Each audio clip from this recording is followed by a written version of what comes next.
Selamat pagi anak didik kami semua, kelas 11 MIA. Semoga semua tetap sehat, tetap bersemangat, dan selalu fokus untuk mengikuti semua pembelajaran daring yang kita lakukan. Pada pertemuan kita kali ini, kita akan masuk pada materi ala optik bagian yang kedua. Adapun pokok pembelajaran kita dari materi ala optik bagian yang kedua ini adalah kita akan mempelajari mengenai cermin cekung dan cermin cembung. Bagaimana konsep pemantulan cahaya atau pembentukan bayangan yang terjadi pada cermin cekung dan cermin cembung. Mari kalian ikuti pembelajaran ini sampai selesai. Kita perhatikan judul pertama dari pembelajaran kita adalah mengenai cermin cekung. Sebagai teori singkat dari cermin cekung adalah sebagai berikut. Cermin cekung adalah cermin lengkung yang bagian dalamnya dapat memantulkan cahaya. Cermin cekung disebut juga dengan cermin positif karena jari-jari bertanda positif. Disebut juga dengan cermin konvergen atau cermin konkav.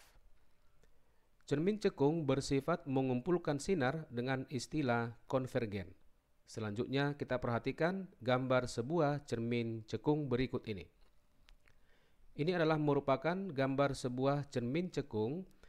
Sisi sebelah kiri kita sebut sebagai bagian dalam daripada cermin ini atau bagian depan cermin yang dapat memantulkan cahaya. Kemudian sisi sebelah kanan kita sebut sebagai belakang cermin. Selanjutnya di sini ada garis horizontal, ini menyatakan sumbu utama. Kemudian untuk sebuah cermin lengkung memiliki titik F dan titik R. Dan di sini juga ada angka Romawi 1, 2, 3, dan 4. Keterangan dari gambar ini adalah sebagai berikut. F menyatakan titik fokus, R menyatakan jari-jari atau pusat kelengkungan. Angka Romawi 1, 2, 3, dan 4 ini menyatakan ruang cermin. Selanjutnya kita perhatikan sinar-sinar istimewa pada cermin cekung. Ada 3 sinar istimewa pada cermin cekung. Yang pertama adalah sinar datang sejajar sumbu utama akan dipantulkan melalui titik fokus seperti gambar berikut ini. Kita perhatikan di sini ketika seberkas sinar datang sejajar sumbu utama, maka sinar ini akan dipantulkan melalui titik fokus. Kemudian perlu kita ketahui untuk cermin cekung, pemantulan itu harus memenuhi hukum yang kedua yang menyatakan sudut datang harus sama dengan sudut pantul. Selanjutnya untuk sinar istimewa yang kedua menyatakan sinar datang melalui titik fokus akan dipantulkan sejajar sumbu utama seperti gambar berikut ini. Ketika seberkas sinar datang melalui titik fokus atau titik F, maka sinar ini akan dipantulkan sejajar sumbu utama. Kemudian yang ketiga adalah sinar datang melalui pusat kelengkungan akan dipantulkan kembali melalui titik pusat kelengkungan cermin. Kita perhatikan gambar berikut ini. Ketika seberkas sinar datang melalui titik R atau pusat kelengkungan, kemudian mengenai cermin dan cahaya itu akan dipantulkan dengan arah yang berlawanan terhadap arah sinar datang. Kemudian persamaan pada cermin cekung. Persamaan pertama adalah menyatakan hubungan jarak titik fokus F dengan jari-jari kelengkungan R, di mana jari-jari kelengkungan R sama dengan 2 kali titik fokus atau titik fokus sama dengan jari-jari R dibagi dengan 2. Yang kedua adalah menyatakan hubungan jarak fokus F, jarak benda S, dan jarak bayangan S aksen. Secara matematis dirumuskan sebagai berikut. 1 per F sama dengan 1 per S ditambah dengan 1 per S aksen. Yang ketiga adalah mengenai perbesaran bayangan. Simbol perbesaran bayangan disimbolkan dengan huruf M kapital dengan inisial magnitudo, yaitu harga mutlak ya, perbandingan S aksen terhadap S, atau bisa juga harga mutlak dari perbandingan H aksen terhadap H, di mana H aksen menyatakan tinggi bayangan dan H menyatakan tinggi benda. Untuk lebih jelasnya kita perhatikan contoh soal yang nomor 1 berikut ini. Sebuah benda berdiri tegak di atas sumbu utama cermin cekung pada jarak 20 cm. Bayangan nyata benda ini oleh cermin dibentuk pada jarak 30 cm. Bagian A, tentukan jarak fokus. Bagian B, tentukan perbesaran. Bagian C, lukis pembentukan bayangan. Kita buat penyelesaiannya. Dari keterangan soal disebutkan jarak benda S sama dengan 20 cm. Kemudian jarak bayangan S aksen sama dengan positif 30 cm. Kenapa kita buat positif? Karena disebutkan di sini bayangan nyata ya, atau bayangan yang terbalik. Untuk bagian A, menentukan jarak fokus, kita pergunakan persamaan 1/F sama dengan 1/S ditambah 1/S aksen. 1/F sama dengan 1/20 ditambah dengan 1/30. Kita ambil KPK dari 20 dan 30 adalah 60. Sehingga 1/F sama dengan 3/60 ditambah 2/60 akan sama dengan 5/60. Kita sederhanakan sama dengan 1/12. Sehingga jarak titik fokus F itu nilainya sama dengan 12 cm. Selanjutnya untuk bagian B, menentukan perbesaran. Perbesaran kita tentukan dengan persamaan M sama dengan harga mutlak dari perbandingan S aksen terhadap S. Sama dengan S aksen tadi 30, S 20, maka perbesaran M sama dengan 1,5 kali. Untuk bagian C, melukis pembentukan bayangan. Kita lukiskan pertama kali adalah sebuah cermin cekung berikut ini. Kita perhatikan tadi bahwa titik fokusnya kita peroleh 12 cm. Maka jari-jari kelengkungan itu sama dengan 2F, sehingga nilai R itu sama dengan 24 cm. Kemudian jarak benda S itu sejauh 20 cm, sehingga benda S ini berada di antara titik fokus dan titik R, atau bisa kita sebutkan lebih dekat terhadap jari-jari R. Maka ini adalah kita buat sebagai benda untuk cermin cekung. Kemudian untuk menentukan bayangan, kita harus membuat sinar-sinar istimewa. Minimal harus kita peroleh 2 perpotongan sinar-sinar istimewa pada cermin cekung. Yang pertama, kita datangkan seberkas sinar sejajar sumbu utama seperti ini. Maka sinar ini akan dipantulkan dari titik fokus. Kita perhatikan sinar pantulnya seperti ini. Kemudian kita buat sinar istimewa yang kedua, yaitu ketika sinar datang melalui titik fokus seperti ini, maka sinar ini akan dipantulkan sejajar sumbu utama. Kita perhatikan di sini sudah terlihat dengan jelas ada perpotongan dari sinar pantul. Maka perpotongan ini menyatakan letak bayangan daripada benda. Kemudian jika kita perhatikan perpotongan ini sekarang sudah berada di belakang daripada R. Maka ruang daripada bayangan itu sekarang berada di ruang yang ketiga. Dan bayangannya adalah seperti berikut ini. Kita perhatikan di sini bahwa ketinggian atau panjang daripada bayangan ini atau besar bayangan ini adalah lebih besar dibandingkan daripada bendanya, karena dari bagian B kita memperoleh bahwa perbesarannya adalah 1,5 kali. Kemudian pada soalnya disebutkan bayangan nyata. Bayangan nyata itu akan bersifat yang terbalik. Kita perhatikan benda dengan bayangan ini adalah terbalik. Sebagai kesimpulannya, kita perhatikan yang berikut ini. Ruang benda ditambah dengan ruang bayangan itu harus sama dengan angka Romawi 5 ya. Kemudian jika bendanya berada di ruang 1, maka ruang daripada bayangan itu harus berada di ruang 4 atau di belakang daripada cermin. Setiap bayangan yang berada di belakang cermin itu akan bersifat maya dan tegak. Kemudian diperbesar. Kenapa diperbesar? Kita perhatikan dari angka 1 ke angka 4. Kemudian jika bendanya berada di ruang yang kedua, maka bayangannya pasti berada di ruang yang ketiga. Ruang ketiga itu berada di depan cermin. Setiap bayangan yang berada di depan cermin akan bersifat nyata dan terbalik. Kemudian di sini diperbesar. Kenapa diperbesar? Kita perhatikan dari angka 2 menjadi angka 3, ini semakin besar.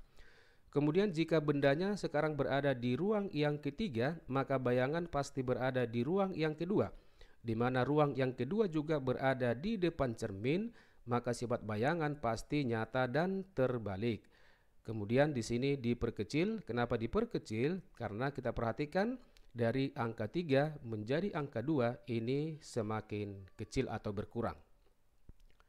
Kemudian kita perhatikan contoh soal yang kedua. Tentukan letak sebuah benda harus diletakkan di muka cermin cekung dengan titik fokus 10 cm agar diperoleh perbesaran 5 kali bersifat tegak. Kita buat penyelesaiannya. Jika bayangan bersifat tegak atau maya, maka S aksen itu harus bertanda negatif. Sehingga kita tuliskan S aksen sama dengan negatif 5 kali S. Untuk menentukan letak benda atau S, kita pergunakan persamaan 1/F sama dengan 1/S ditambah dengan 1/S aksen. Maka 1/F sama dengan 1/S dikurang 1/S aksen. Kita masukkan titik fokus dan persamaan S aksen ke persamaan ini ya. Maka 1/10 sama dengan 1/S dikurang 1/5S. Maka 1/10 sama dengan ruas kanan menjadi 4/5S. Sehingga kita peroleh jarak benda S itu sama dengan 8 cm. Selanjutnya kita perhatikan judul pembelajaran kita yang kedua, yaitu mengenai cermin cembung. Sebagai teori singkat dari cermin cembung adalah sebagai berikut. Cermin cembung adalah cermin lengkung yang bagian luarnya dapat memantulkan cahaya. Cermin cembung disebut juga dengan cermin negatif karena jari-jari bertanda negatif. Disebut juga dengan cermin divergen atau cermin konveks. Cermin cembung bersifat menyebarkan sinar dengan istilah divergen, dan bayangan yang dihasilkan cermin cembung selalu bersifat maya, tegak, dan diperkecil. Contoh dari cermin cembung ini adalah kaca spion. Kemudian kita perhatikan gambar sebuah cermin cembung berikut ini. Kita perhatikan di sini, ini adalah merupakan sebuah gambar cermin cembung ya. Kemudian sisi sebelah kiri menyatakan bagian depan atau bagian luar yang dapat memantulkan cahaya. Kemudian keterangannya, F menyatakan titik fokus, R menyatakan jari-jari. Nanti perhatikan kalau ada soalnya menyatakan cermin cembung, jangan lupa membuat tanda R adalah bertanda negatif. Selanjutnya kita perhatikan sinar-sinar istimewa pada cermin cembung ya, seperti halnya cermin cekung. Sinar istimewa pada cermin cembung juga ada 3 bagian. Yang pertama adalah sinar datang sejajar sumbu utama akan dipantulkan seolah-olah berasal dari titik fokus. Kita perhatikan gambar yang berikut ini. Ketika sinar datang sejajar sumbu utama yang ini, maka akan dipantulkan seolah-olah. Kita perhatikan perpanjangan ke belakang ini seolah-olah berasal dari titik fokus F. Yang kedua, sinar datang menuju titik fokus dipantulkan sejajar sumbu utama. Perhatikan gambar yang berikut ini. Ketika sinar datang diarahkan menuju titik fokus, maka sinar ini akan dipantulkan sejajar sumbu utama. Yang ketiga adalah sinar datang menuju pusat kelengkungan dipantulkan kembali seolah-olah berasal dari pusat kelengkungan tersebut. Kita perhatikan gambar berikut ini. Ketika sinar datang diarahkan menuju pusat kelengkungan R, maka sinar ini akan dipantulkan seolah-olah berasal dari jari-jari atau pusat kelengkungan R. Kemudian kita perhatikan persamaan yang berlaku untuk cermin cembung. Yang pertama adalah hubungan jarak fokus dengan jari-jari kelengkungan. Jari-jari kelengkungan R sama dengan 2F atau F sama dengan R/2 dan R bertanda negatif. Yang kedua adalah hubungan jarak fokus F, jarak benda S, dan jarak bayangan S aksen. 1/fokus atau 1/F sama dengan 1/S ditambah dengan 1/S aksen. Yang ketiga, perbesaran bayangan. Perbesaran bayangan M adalah harga mutlak dari perbandingan S aksen terhadap S atau harga mutlak perbandingan H aksen terhadap H. Di mana H aksen menyatakan tinggi bayangan dan H menyatakan tinggi benda. Untuk lebih jelasnya, kita perhatikan contoh soal yang nomor 3. Benda dengan tinggi H 12 cm berada di depan cermin cembung dengan jari-jari 80 cm. Bila jarak benda 60 cm, tentukan letak bayangan dan tinggi bayangan. Kita buat penyelesaiannya dari keterangan soal H sama dengan 12 cm. Kemudian perhatikan di sini R sama dengan tertulis 80 cm dan harus kita buat bertanda negatif. Kalau jari-jarinya adalah negatif 80 cm, maka jarak fokusnya akan sama dengan jari-jari per 2, berarti akan sama dengan 40 cm, dan jarak benda disebutkan di sini 60 cm. Untuk menentukan letak bayangan, kita pergunakan persamaan 1 per F sama dengan 1 per S ditambah dengan 1 per S aksen. Maka 1 per negatif 40 sama dengan 1 per 60 ditambah dengan 1 per S aksen, sehingga 1 per S aksen akan sama dengan negatif 1 per 40 dikurang dengan 1 per 60. 1 per S aksen akan sama dengan negatif 5 per 120, sehingga S aksen sama dengan 120 dibagi 5 sama dengan negatif 24 cm. Kemudian untuk menentukan tinggi bayangan, kita pergunakan persamaan menentukan perbesaran ya. M sama dengan harga mutlak perbandingan dari S aksen per S sama dengan harga mutlak perbandingan H aksen per H. Sekarang kita ambil bagian ini, sehingga S aksen per S akan sama dengan H aksen per H. Kita masukkan S aksen 24, S 60, kemudian H sama dengan 12 cm. Maka dari persamaan ini ya, kita sederhanakan dulu bilangan yang di bawah. Ini bagi 12 habis, bagi 12 ini sama dengan 5. Maka H aksen sama dengan 24 dibagi dengan 5. Maka tinggi bayangan itu sama dengan 4,8 cm. Kita perhatikan di sini tinggi bayangannya berkurang karena mempergunakan cermin cembung, sifat bayangan harus diperkecil.